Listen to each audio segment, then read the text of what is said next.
The Girl with the Hungry Eyes by Fritz Leiber. All right, I'll tell you why the girl gives me the creeps. Why I can't stand to go downtown and see the mob slavering up at her on the tower with that pop bottle or pack of cigarettes or whatever it is beside her. Why I hate to look at magazines anymore, because I know she'll turn up somewhere in a brassiere or a bubble bath. Why I don't like to think of millions of Americans drinking in that poisonous half-smile. It's quite a story. More story than you're expecting. No, I haven't suddenly developed any long-haired indignation at the evils of advertising and the national glamour girl complex. That'd be a laugh for a man in my racket, wouldn't it? Though I think you'll agree there's something a little perverted about trying to capitalize on sex that way, but it's okay with me. And I know we've had the face and the body and the look and whatnot else. So why shouldn't someone come along who sums it all up so completely that we have to call her the girl and blazon her on all the billboards from Times Square to Telegraph Hill? But the girl isn't like any of the others. She's unnatural. She's morbid. She's unholy. Oh, it's 1948, is it? And the sort of thing I'm hinting at went out with witchcraft. But you see, I'm not altogether sure myself what I'm hinting at beyond a certain point. There are vampires and vampires, and not all of them suck blood. And there were the murders, if they were murders. Besides, let me ask you this. Why, when America is obsessed with the girl, don't we find out more about her? Why doesn't she rate a Time cover with a droll biography inside? Why hasn't there been a feature in Life or the Post, a profile in the New Yorker? Why hasn't Charm or Mademoiselle done her career saga? Not ready for it? Nuts. Why haven't the movies snapped her up? Why hasn't she been on Information Please? Why don't we see her kissing candidates at political rallies? Why isn't she chosen queen of some sort of junk or other at a convention? Why don't we read about her tastes and hobbies, her views of the Russian situation? Why haven't the columnists interviewed her in a kimono on the top floor of the tallest hotel in Manhattan and told us who her boyfriends are? Finally, and this is the real killer, why hasn't she ever been drawn or painted? Oh, no, she hasn't. If you knew anything about commercial art, you'd know that. Every blessed one of those pictures was worked up from a photograph. Expertly? Of course, they've got the top artists on it. But that's how it's done. And now I'll tell you the why of all that. It's because from the top to the bottom of the whole world of advertising, news, and business, there isn't a solitary soul who knows where the girl came from, where she lives, what she does, who she is, even what her name is. You heard me. What's more, not a single solitary soul ever sees her, except one poor damned photographer who's making more money off her than he ever hoped to in his life, and who's scared and miserable as hell every minute of the day. No, I haven't the faintest idea who he is or where he has his studio, but I know there has to be such a man, and I'm morally certain he feels just like I said. Yes, I might be able to find her if I tried. I'm not sure, though. By now, she probably has other safeguards. Besides, I don't want to.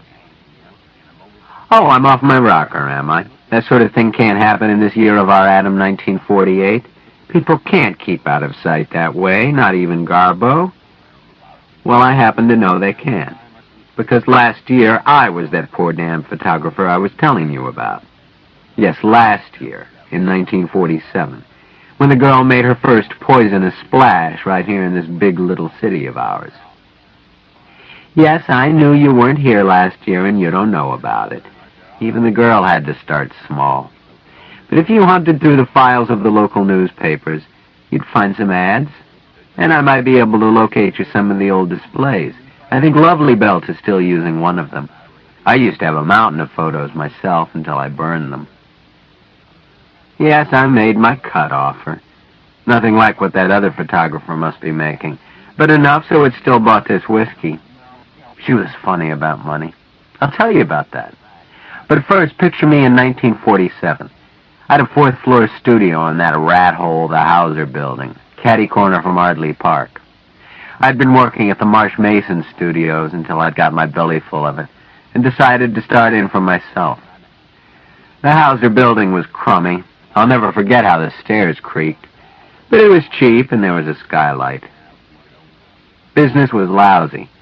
I kept making the rounds of all the advertisers and agencies, and some of them didn't object to me too much personally, but my stuff never clicked.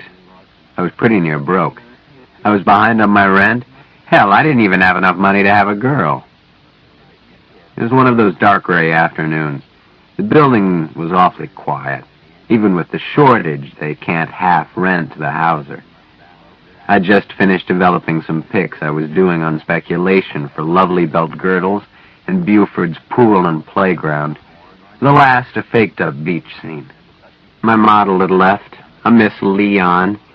She was a civics teacher at one of the high schools and modeled for me on this side. Just lately on speculation, too. After one look at the prints, I decided that Miss Leon probably wasn't just what Lovely Belt was looking for. Or my photography, either. I was about to call it a day. And then the street door slammed 4 stories down, and there were steps on the stairs, and she came in. She was wearing a cheap, shiny black dress, black pumps, no stockings, and except that she had a gray cloth coat over one of them, those skinny arms of hers were bare. Her arms are pretty skinny, you know. Or can you see things like that anymore? And then the thin neck, the slightly gaunt, almost prim face, the tumbling mass of dark hair, and looking out from under it, the hungriest eyes in the world. That's the real reason she's plastered all over the country today, you know, those eyes. Nothing vulgar, but just the same, they're looking at you with a hunger that's all sex and something more than sex. That's what everybody's been looking for since the year 1. Something a little more than sex. Well, boys, there I was along with the girl in an office that was getting shadowy in a nearly empty building. A situation that a million male Americans have undoubtedly pictured to themselves with various lush details. How was I feeling? Scared. I know sex can be frightening. That cold heart-thumping when you're alone with a girl and feel you're going to touch her. But if it was sex this time, it was overlaid with something else. At least I wasn't thinking about sex. I remember that I took a backward step and that my hand jerked so that the photos I was looking at sailed to the floor. There was the faintest dizzy feeling, like something was being drawn out of me. Just a little bit. That was all. Then she opened her mouth, and everything was back to normal for a while. "I see you're a photographer, mister," she said. "Could you use a model?" Her voice wasn't very cultivated. I doubt it, I told her, picking up the pics. You see, I wasn't impressed. The commercial possibilities of her eyes hadn't registered on me yet, by a long shot.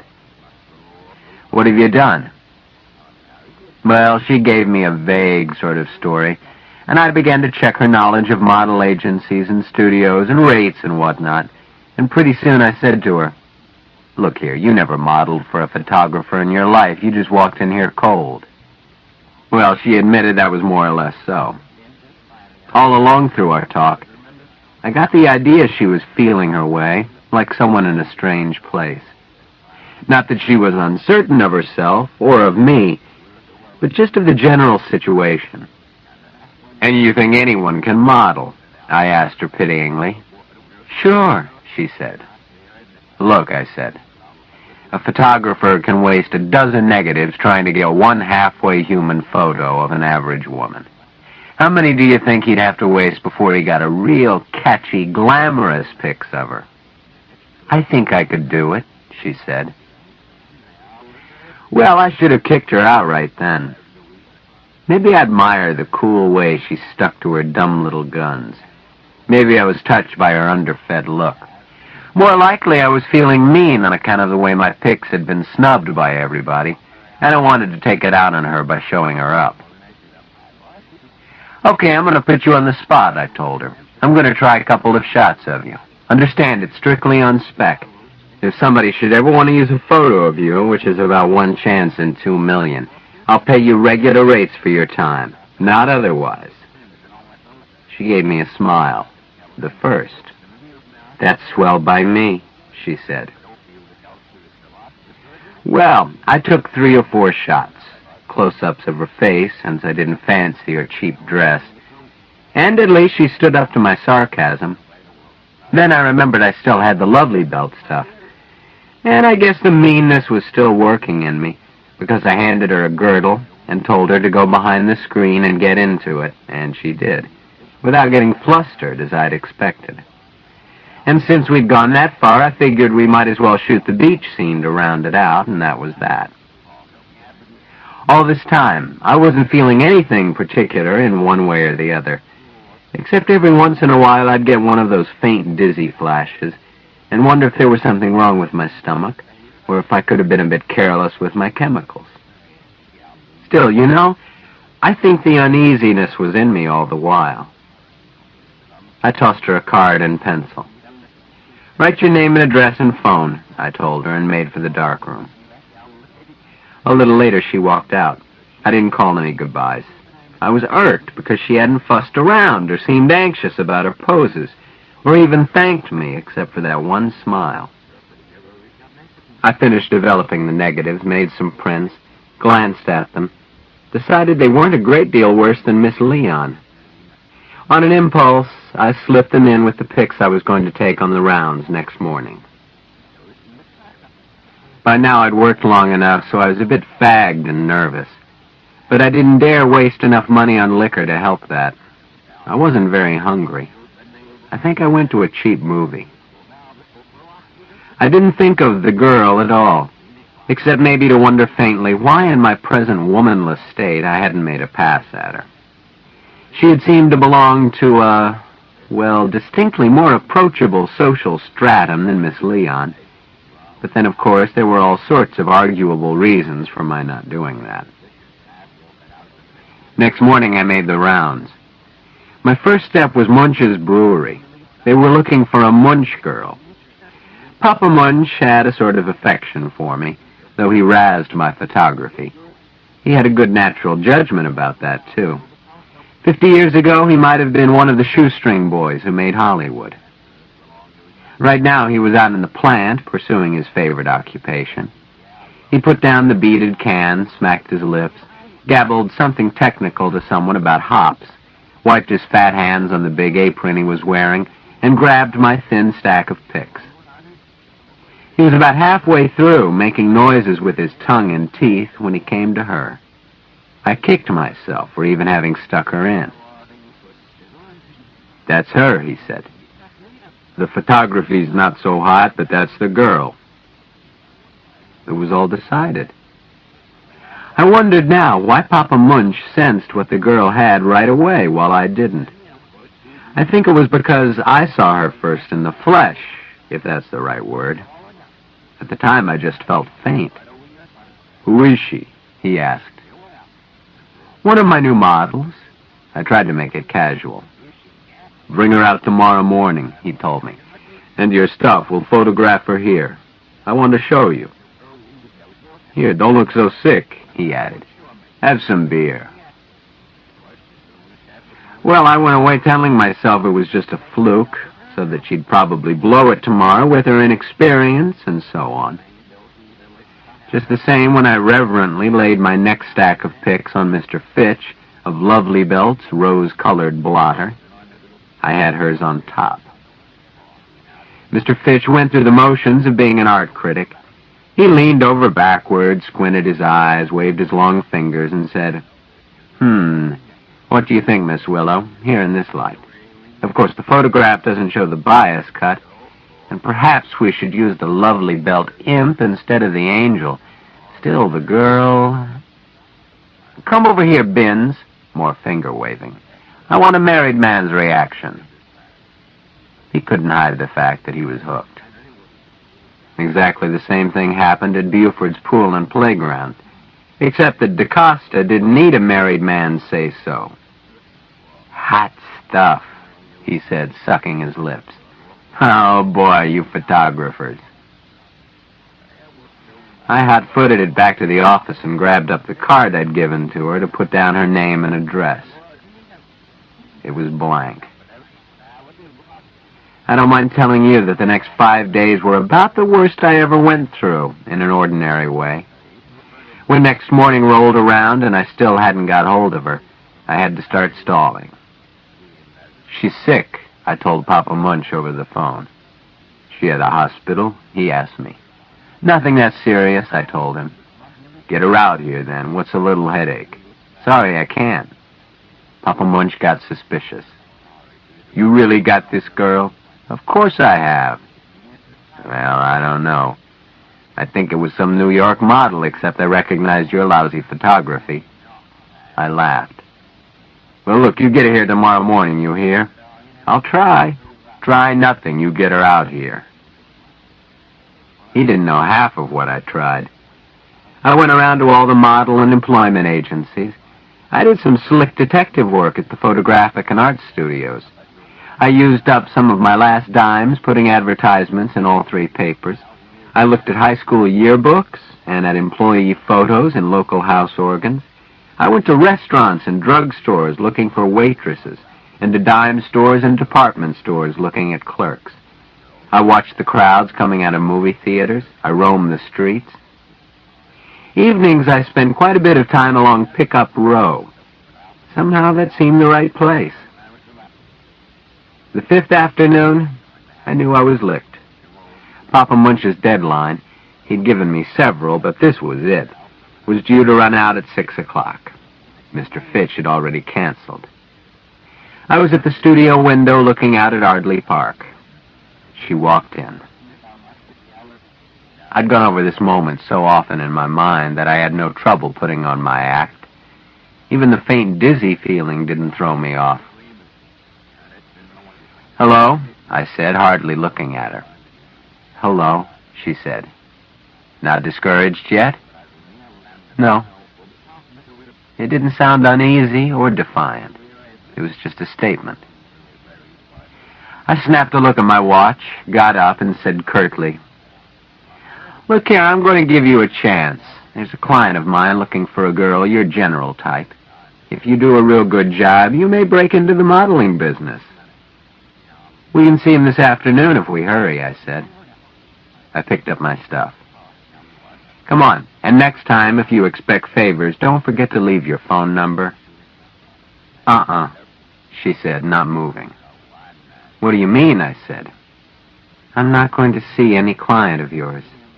The hell you aren't, I said. You little nut, I'm giving you a break. She shook her head slowly. You're not fooling me, baby. You're not fooling me at all. They want me. And she gave me the second smile. At the time, I thought she must have seen my newspaper ad. Now I'm not so sure. And now I'll tell you how we're going to work, she went on. You aren't going to have my name or address or phone number. Nobody is. And we're going to do all the pictures right here. Just you and me. You can imagine the roar I raised at that. I was everything. Angry, sarcastic, patiently explanatory, off my nut, threatening, pleading. I would have slapped her face off, except it was photographic capital. In the end, all I could do was phone Papa Munch and tell him her conditions. I know I didn't have a chance, but I had to take it. He gave me a really angry bawling out, said no several times, and hung up. It didn't faze her. We'll start shooting at 10 o'clock tomorrow, she said. It was just like her, using that corny line from the movie magazines. About midnight, Papa Munch called me up. I don't know what insane asylum you're renting this girl from, he said, but I'll take her. Come around tomorrow morning and I'll try to get it through your head just how I want the pictures. And I'm glad I got you out of bed. After that, it was a breeze. Even Mr. Fitch reconsidered, and after taking 2 days to tell me it was quite impossible, he accepted the conditions, too. Of course, You're all under the spell of the girl, so you can't understand how much self-sacrifice it represented on Mr. Fitch's part when he agreed to forego supervising the photography of my model in the lovely belt imp or vixen or whatever it was we finally used. Next morning, she turned up on time according to her schedule, and we went to work. I'll say one thing for her.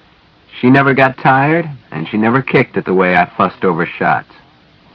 I got along okay, except I still had the feeling of something being shoved away gently. Maybe you felt it just a little, looking at her picture. When we finished, I found out there were still more rules. It was about the middle of the afternoon. I started down with her to get a sandwich and coffee. She said. I'm going down alone. And look, baby, if you ever try to follow me, if you ever so much as stick your head out that window when I go, you can hire yourself another model. You can imagine how all this crazy stuff strained my temper and my imagination. I remember opening the window after she was gone. I waited a few minutes first, and standing there getting some fresh air and trying to figure out what could be back of it, whether she was hiding from the police or was somebody's ruined daughter. Or maybe I got the idea it was smart to be temperamental. Or more likely Papa Munch was right and she was partly nuts. But I had my picks to finish up. Looking back, it's amazing to think how fast her magic began to take hold of the city after that. Remembering what came after, I'm frightened of what's happening to the whole country, and maybe the world. Yesterday I read something in Time about the girl's picture turning up on billboards in Egypt. The rest of my story will help show you why I'm frightened in that big general way. But I have a theory, too, that helps explain, though it's one of those things that's beyond that certain point. It's about the girl. I'll give it to you in a few words. You know how modern advertising gets everybody's mind set in the same direction, wanting the same things, imagining the same things? And you know the psychologists aren't so skeptical of telepathy as they used to be. Add up the two ideas. Suppose the identical desires of millions of people focused on one telepathic person, say a girl, shaped her in their image. Imagine her knowing the hiddenmost hungers of millions of men. Imagine her seeing deeper into those hungers than the people that had them, seeing the hatred and the wish for death behind the lust. Imagine her shaping herself in that complete image, keeping herself as aloof as marble. Yet imagine the hunger she might feel in answer to their hunger. But that's getting a long way from the facts of my story, and some of those facts are darn solid. Like money. We made money. That was the funny thing I was going to tell you. I was afraid the girl was going to hold me up. She really had me over a barrel, you know. But she didn't ask for anything but the regular rates. Later on, I insisted on pushing more money at her, a whole lot. But she always took it with that same contemptuous look, as if she were going to toss it down the first drain when she got outside. Maybe she did. At any rate, I had money. For the first time in months, I had money enough to get drunk, buy new clothes, take taxi cabs. I could make a play for any girl I wanted to. I only had to pick. And so, of course, I had to go and pick. But first, let me tell you about Papa Munch. Papa Munch wasn't the first of the boys to try to meet my model, but I think he was the first to really go soft on her. I could watch the change in his eyes as he looked at her pictures. They began to get sentimental, reverent. Mama Munch had been dead for 2 years. He was smart about the way he planned it. He got me to drop some information which told him when she came to work, and then one morning he came pounding up the stairs a few minutes before. "I've got to see her, Dave," he told me. I argued with him, I kidded him. I explained he didn't know just how serious she was about her crazy ideas. I pointed out he was cutting both our throats. I even amazed myself by bawling him out. He didn't take any of it in his usual way. He just kept repeating, "But Dave, I've got to see her." The street door slammed. "That's her," I said, lowering my voice. "You've got to get out." He wouldn't, so I shoved him in the dark room. "And keep quiet," I whispered. "I'll tell her I can't work today." I knew he'd try to look at her and probably come busting in, but there wasn't anything else I could do. The footsteps came to the 4th floor, but she never showed at the door. I got uneasy. "Get that bum out of there," she yelled suddenly from beyond the door. Not very loud, but in her commonest voice. "I'm going up to the next landing," she said, "and if that fat Billy bum doesn't march straight down to the street, he'll never get another pics of me except spitting in his lousy beer."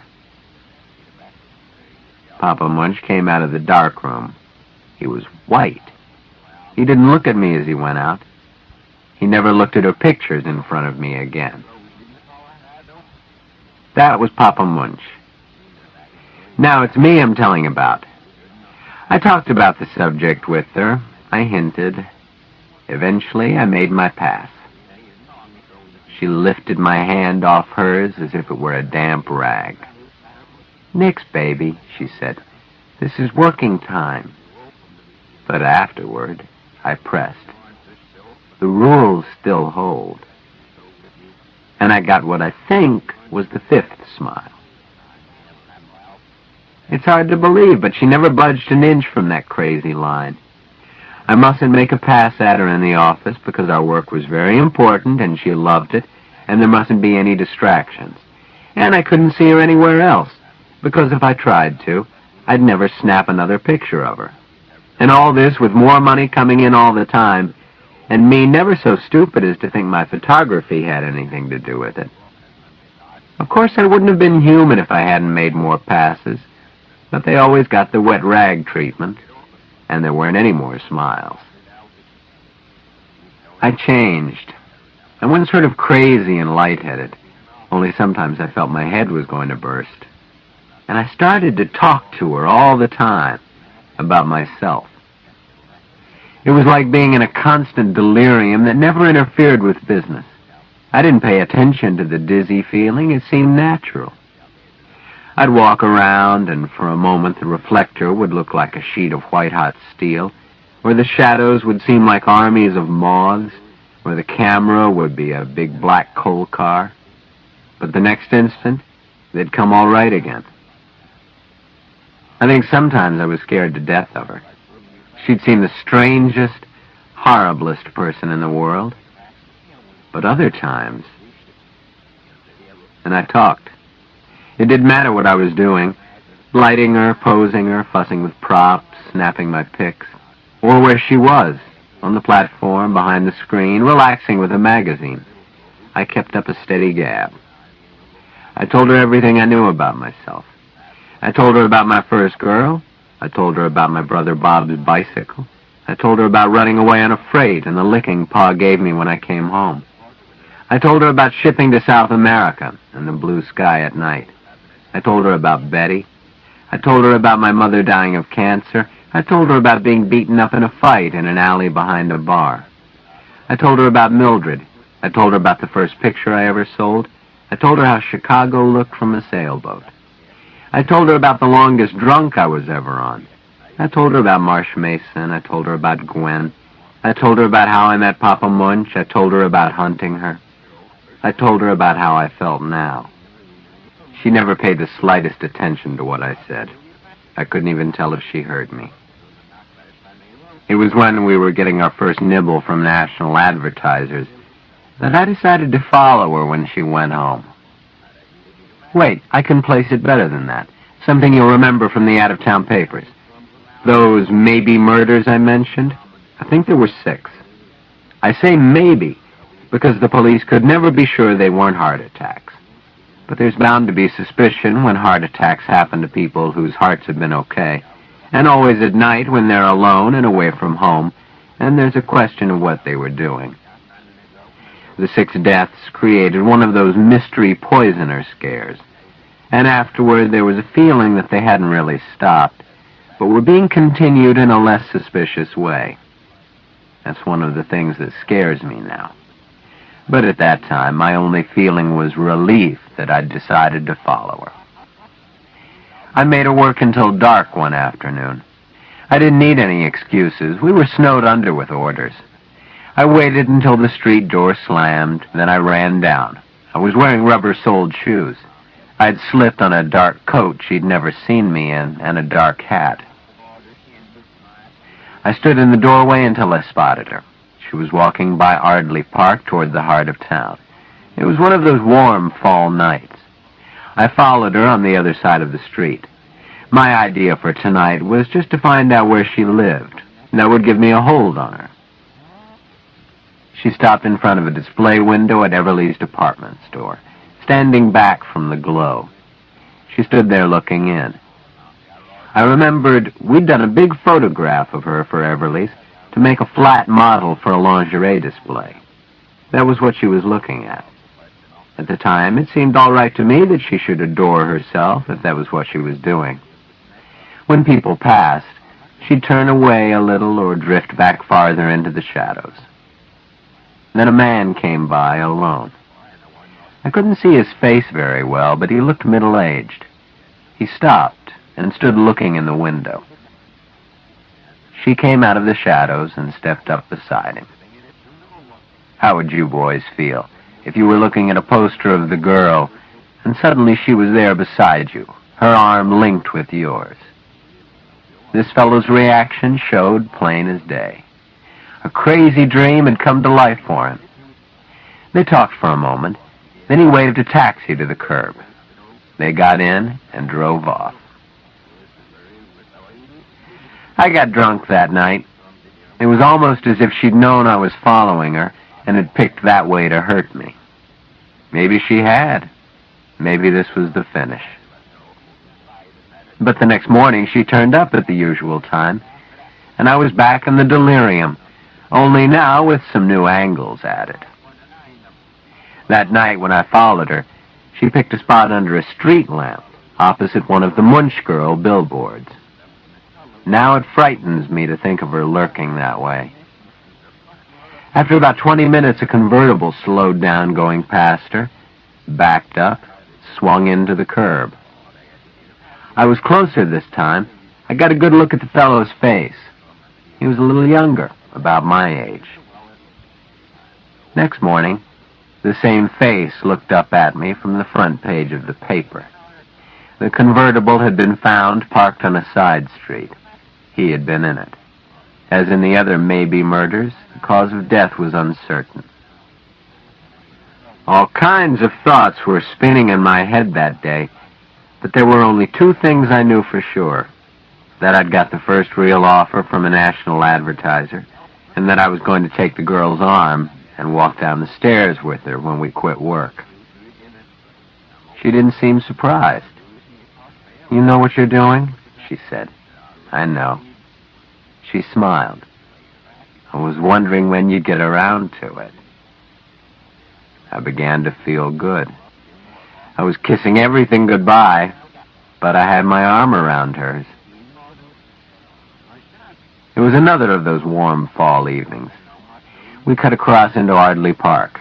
It was dark there, but all around the sky was a sallow pink from the advertising signs. We walked for a long time in the park. She didn't say anything, and she didn't look at me. But I could see her lips twitching, and after a while her hand tightened on my arm. We stopped. We'd been walking across the grass. She dropped down and pulled me after her. She put her hands on my shoulders. I was looking down at her face. It was the faintest sallow pink from the glow in the sky. The hungry eyes were dark smudges. I was fumbling with her blouse. She took my hand away, not like she had in the studio. "I don't want that," she said. "First I'll tell you what I did afterward. Then I'll tell you why I did it. Then I'll tell you what she said." What I did was run away. I don't remember all of that because I was dizzy, and the pink sky was swinging against the dark trees, but after a while I staggered into the lights of the street. The next day, I closed up the studio. The telephone was ringing when I locked the door, and there were unopened letters on the floor. I never saw the girl again in the flesh, if that's the right word. I did it because I didn't want to die. I didn't want the life drawn out of me. There are vampires and vampires, and the ones that suck blood aren't the worst. If it hadn't been for the warning of those dizzy flashes, and Papa Munch and the face in the morning paper, I'd have gone the way the others did. But I realized what I was up against while there was still time to tear myself away. I realized that wherever she came from, whatever shaped her, she's the quintessence of the horror behind the bright billboard. She's the smile that tricks you into throwing away your money and your life. She's the eyes that lead you on and then show you death. She's the creature you give everything for and never really get. She's the being that takes everything you've got and gives nothing in return. When you yearn toward her face on the billboards, remember that. She's the lure. She's the bait. She's the girl. And this is what she said. I want you. I want your high spots. I want everything that's made you happy and everything that's hurt you bad. I want your first girl. I want that shiny bicycle. I want that licking. I want that pinhole camera. I want Betty's legs. I want the blue sky filled with stars. I want your mother's death. I want your blood on the cobblestones. I want Mildred's mouth. I want the first picture you sold. I want the lights of Chicago. I want the gin. I want Gwen's hands. I want your wanting me. I want your life. Feed me, baby, feed me.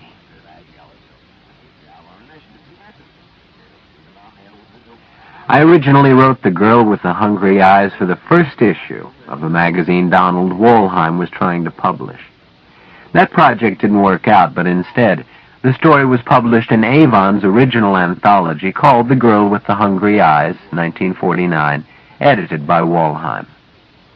Marshall McLuhan quoted the story in his early and negatively reviewed book on advertising, The Mechanical Bride.